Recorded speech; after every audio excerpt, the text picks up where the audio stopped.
Alin na, B? Hello to you, boy, boys, big. Ipaak na ako ni mo gabi. Why you bite, mama? Hello. Gudaudo, barin haru deh.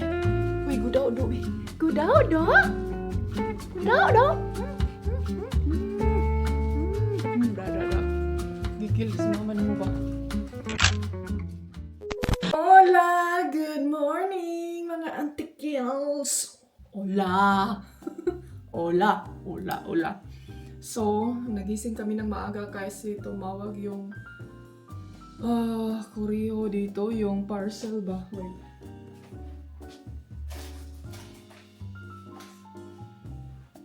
I don't know nasaan yung microphone ko pero wala muna tayong microphone. Mag-prepare muna ako ng coffee ni Mister kasi pupunta siya sa Kuriho ngayon. So dito lang ako kasi may darating daw na parcel din. Sige. Handbag na parcel pa mulat. Oy.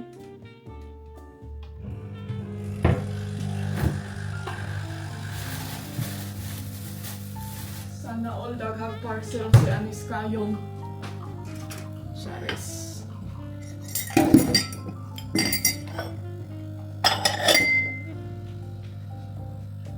Biscuit lang tayo ngayon mga kikyas. Si Mister, bigyan lang natin ng croissant. Ay, uy, sana maganda din yung weather today. Blue sky ba? Kaya need ko talaga mag-work ngayon, day! Oh my God! Kailangan ko, bagay yun sa akin mabuog-buhok. So, sige, pagupit tabi. Daily duri. Self-na-duri. Hindi ko magpagupit. Ay, kay sayang. Sayang akong buhok. Dahil sayangan ko.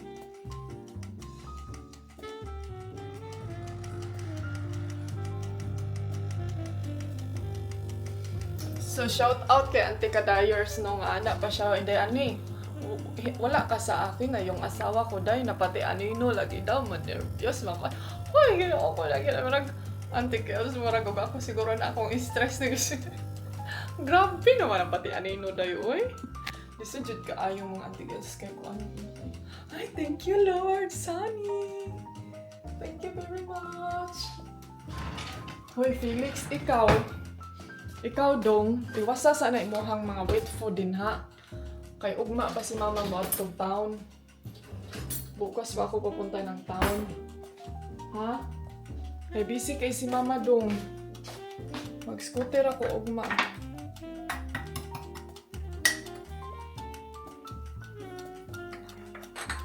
Kay dili na to pwede biyahan si Daddy diri ah. Napa man kay wet food. Napa ni isa tigil. Ha? Morning, my love.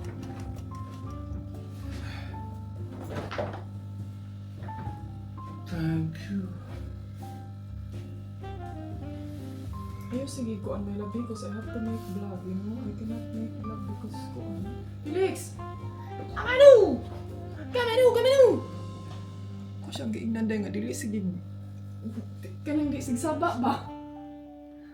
Saba ka inisi usahay at Auntie Kels. Dita ka vlog. Mabutangan naman ako kasukar. Nalagyan ko na ba na yung sugar ko? Ako hindi pa din.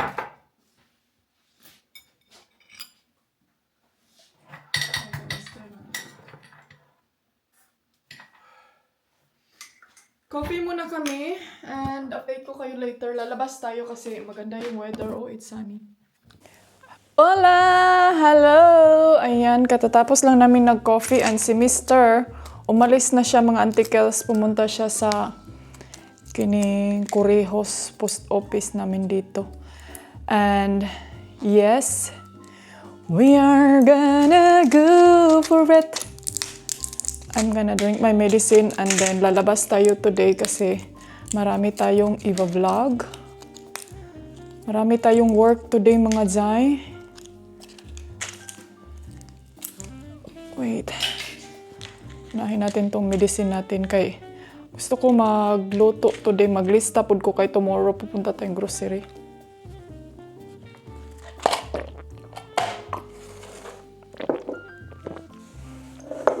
Yung coffee ko hindi pa tapos. So, mga anti-kadayers, lalabas tayo kasi lumabas na si Mr. Sun. Patayin natin itong mga ilaw dito, day. Eh, hindi na siguro ko magkape, day. Katawanan kay si Mr. ba? Anak pa siya, day, oh. Siya. Kining wait, ang gawa sa tadaan. Mga tanggal, siguro na akong lipstick, day. Mga tanggal lagi. Nya na, maya na tayo mag-get-ready. Anak pa siya sa ko. Siya nga. I was thinking ginapikon lang daw nako siya day kay ako daw every time mag-on daw ko sa light di daw nako gina-turn off. Siya abi daw niya ginapikon ra daw nako. Siya inko nga dili siya nga pero karon na realize daw niya kay gibantayan ansi Tagalog kanang tinignan daw niya ako day ba every time i-on nako ang light kung kanang kuan ba daw nakita daw ko niya day nga gi-on akong light pero murag wala ra daw nahitabo gani so ang iya daw na kuan is I think your memory lang. Ako lagi daw memory ka nang makalimot na. Iko nga, tama jud ka may love, tumpak. Makakalimutan ko mga anti-kills na di-turn on ako ang light. Kaya every time na paglalabas ako like sa CR, parang nasanay ako ba na i-switch on ko yung light tapos hindi ko na ma-off o balik. Ayan. Nice na kaatuan ko ang garden. Ayan, dami ng flowers. Dito, maganda na dito, day. So, dito tayo sa labas. Magchika-chika tayo. Ayan, sobrang daming ano nito. Kining daming tubig. Basa man, day. Tapos, aning halay. Kaya basa kayo siya, day. Diha, jud, nice, blooming. So, ayan mga antikels, breakfast tayo dito sa labas. Here. Hello mga antikels. Ayan, katatapos lang namin nag-coffee ni Mr. And then, ay, malamig na siya, day. Felix! Ring. So anyway, nag-usap kami ni Team Blended. Nandito sila sa Barcelona. And then, nakita ko yung vlog niya ba. Naawa ako kay Arya. Uy, kay day kanang naka-experience ng mga yun na nga yung ano ko no pag bata talaga. Nandito pala sila sa Spain. Sabi niya, day, andito kami sa Spain and then kung malapit lang sana sila, gusto sana nilang bibisita dito pero malayo man sila mga antikels. Uy, nasa Barcelona so medyo malayo yung biyahe nila. Sabi ko din sa kanya, anytime, day, open yung bahay sa pagbisita niyo kung gusto niyong pumunta. New! Oh my God, chismis! New talaga! Na-adjoy new! Murag na, may kasama, giniday baka new. Siyempre, antikels. Nag-invite din siya sa akin na baka daw gusto kong pupunta sa Denmark, yung sa kay Ilyas, yung bang nagkanta sa Ali na diri, sabag na diri. So nagtanong siya sa akin na gusto ko ba daw pumunta. Punta daw kami, day. So sabi ko, try ko lang ha kay yan kasi na mga time is yung residency ko mga antikels expired. May expire siya. Kailangan ko siyang i-renew before January next year. So hopefully na matapos ko. And November manguna uy. And then din ako nila Ate Mani kung gusto ba nilang sumama. So yun. Tignan ko lang talaga. And then November kasi mga antikels medyo mahal ang ticket pa-flight. And then saan naman tayo matutulog niyan doon, antikels. But yes, anyway, nanood din ako sa mga vlog ni Team Blended kanina. Kita ko yung video ba na si Arya naka-experience ng mga pickpackers. So, dahil mag-ingat talaga kayo dyan, no? Kay marami talaga dyan. Marami dyan dito, dahil mga antikels. Marami dyan dito sa Spain. I'm not saying na mga Spanish yan sila ha or anything. I mean, anywhere man dyan na sila, no? Pero kailangan talaga nating mag-ingat, mag-careful kasi lalo na sa mga tourist spot area, dyan talaga yan sila magsilabasan. Mostly yung mga ganyan is mga grupo, mga antikels, mga taga-ibang lugar. So nagpupunta dito. Uy, grabe yung na-experience nila, day. Alam mo yung feelings na parang hindi mo nahahalata na magnanakaw na pala yun. Yan yung na-experience ko sa Mallorca. Nung nasa Mallorca, couple din yun sila. Nilagay nila yung bag sa upuan sa tabi ko ha. Sa tabi ko, day, ang bag na sa tabi ko. And then, yung mag-couple din, nag-photoshoot sa simbahan. Kay picture famous church sa Morocco. Famous church famous church sa Mallorca ba. So mga antikels, alam nyo ba? Akala ko mga antikels na yung lalaki, isa kanya yung bag. Sus, dahil dinampot niya yung bag dahil na parang sa kanya talaga. Parang feel niya na paglagay sa likod, okay, parang sa kanya lang talaga. Kanang natural rigid para sa ilaha dahil niya. Pagbalik sa couple, sabi niya, kanang nakita ko ba daw yung bag? Sabi ko nga, ay, sa'yo pala yung yung feelings na galing mura kag kanang naglain akong buot dahil nga, wala, uy, iyaha da itong bag. Wala man lang ko okay, di man good, halangan man lag mo react ko sa lalaki niyo, hoy, wag mong bitbitin, baka kasi sa kanya din yung bag, o di lain po kayo mag-react ka, di ba?